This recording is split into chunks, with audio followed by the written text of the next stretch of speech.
This is what I've discovered. There is the self we think we are, the self that attempts to deal with the outside world of reality. This self I call the ego. But ego is never the master of self, for we are constantly bedeviled by powerful unconscious forces in our beings. Before ego developed in us, there was id. Id. Id is all that is primitive and infantile within us. Id is the blind instincts of sexual desire and aggression. Id is opposed by another force that I call superego.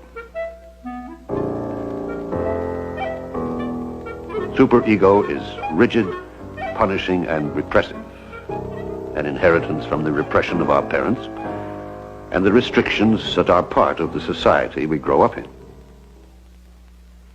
So I found there are three distinct elements in our personalities. Ego, who deals with the world of reality, but who is also constantly affected by the demands of id and superego. That's a nice dress, Peg. Thank you, David. I want. Warm. I want.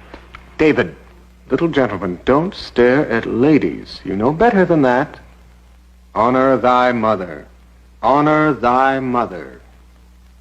David obviously has little sense of his own identity. Ego's job is to meet the conflicting demands of reality, id, and superego, and still preserve its own true identity. The struggles between id and superego can be the source of our growth and progress as individuals, but only if we are aware of them and understand them.